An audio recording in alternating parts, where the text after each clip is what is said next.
MIT Sloan's business school application is a really unique application in the whole world of business school applications. I'm incredibly partial to it. I myself am an alumna of the MIT Sloan program. That's where I got my MBA. So I love the sort of uniqueness of the questions, but it can definitely throw applicants for a curveball.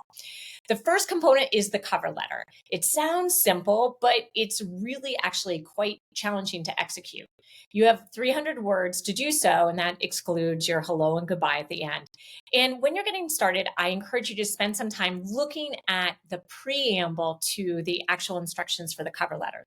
Sloan gives a lot of clues for who they're looking for to fill their classes. I'm going to read a little bit of that preamble. We seek thoughtful leaders with exceptional intellectual abilities and the drive and determination to put their stamp on the world. We welcome people who are independent, authentic, and fearlessly creative, true doers. We want people who can redefine solutions to conventional problems and strive to preempt unconventional dilemmas with cutting-edge ideas. Okay, so that's where you're going to start thinking about what examples to showcase in this letter. Aim to have 1 to 2, maximum 3 examples that bring you to life and show what you've done, and thereby giving Sloan some evidence of what you're likely capable of doing in the future. Do not spend much time at all thinking about or making a case for why Sloan and why business school. Interested in your goals. You'll have time to explore your goals in your interview if you get to that stage. You can use some words to allude to Sloan in the future, but I wouldn't do any more than 20% of the total word allocation. Sloan's application this year has 2 pleasant surprises in my mind. I'm going to tell you about one right now. One is the used to be optional question, and now it's required. And if you've ever talked to me about this question in the past, I have said to you, really don't think of it as optional, use it. Clearly, Sloan is really valuing the responses that they've gotten in the past to this prompt, so they're now requiring it. And that is, it's a short essay question. You'll have just 250 words to explore this. Here's the prompt. How has the world you come from shaped who you are today? For example, your family, culture, community all help to shape aspects of your life experiences and perspective. Please use this opportunity to share more about your background. Look, Sloan recognizes that you are a product of your upbringing, where you grew up, the experiences, the influences, whether that is teachers, parents, your own wins, failures, it could be anything. But this gives you an opportunity to reflect on the connection of, those early stages, those early influences, and who you are today. An effective response will really contrast, or at least showcase both sides of that coin. The sort of situational conditions that made you, and then really what does it mean for you now today? And it's important to trace through the sort of cause and effect, or at least be able to recognize the links between actions and decisions and things that you do today and how they relate to who you are. So I'm thoroughly delighted that Sloan has made this requirement. It just gives them another chance to see another side of you, and a really personal one too at that.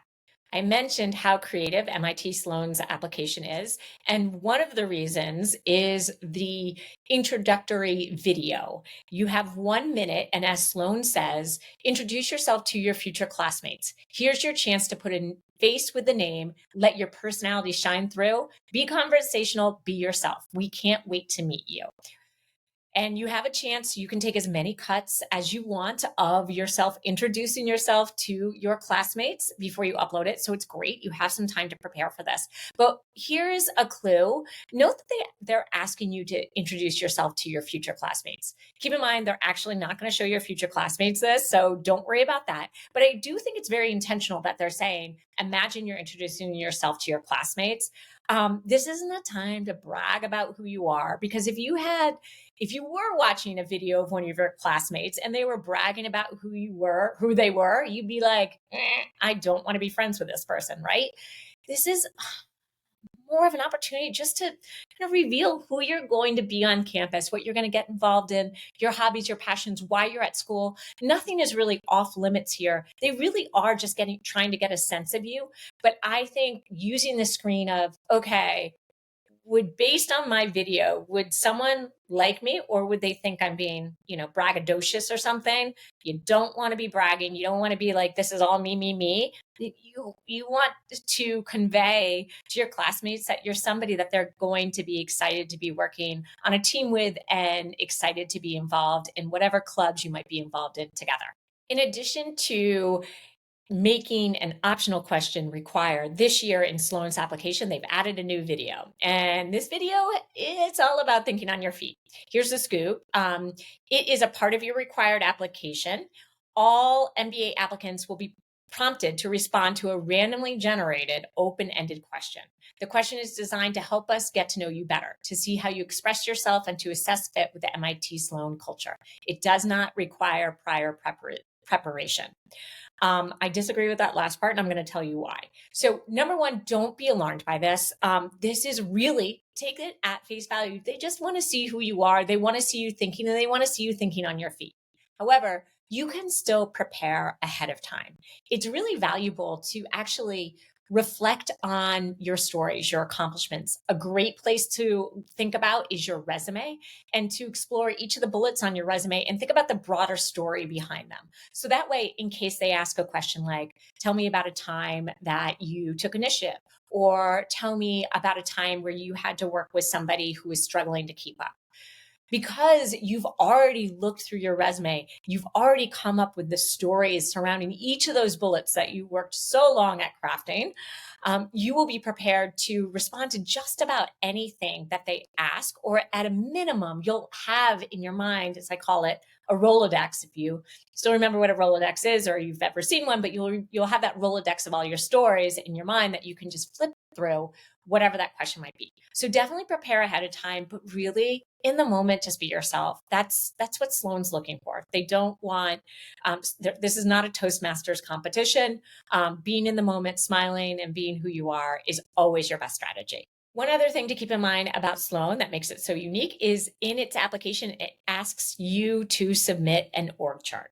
You might be wondering why, because they are the only school out there to do so. But to me, I think it's a great idea. And I think, it just makes sense. What they're trying to do is see your world. They're trying to see the organization you're a part of. They want to understand how you fit into it, who else is involved in that organization. And the org chart can be an excellent tool to communicate that through. So what I would encourage you to do, number one, spend some time looking at the samples that are on MIT Sloan's site. That's one thing. But number two, once you have a schematic, show it to somebody else. Make sure that it makes sense. Make sure that they can, from looking at that org chart, they get the big picture view of the organization you're a part of and where you fit in. Also, keep in mind that if your recommender is on that org chart, make sure you identify who they are. And the same goes for your two references. But this is, again, it can feel a little awkward as you're working on it. Certainly, it's the case when people start working on it. But just remember, you're just giving them another window into your life. So take advantage of it.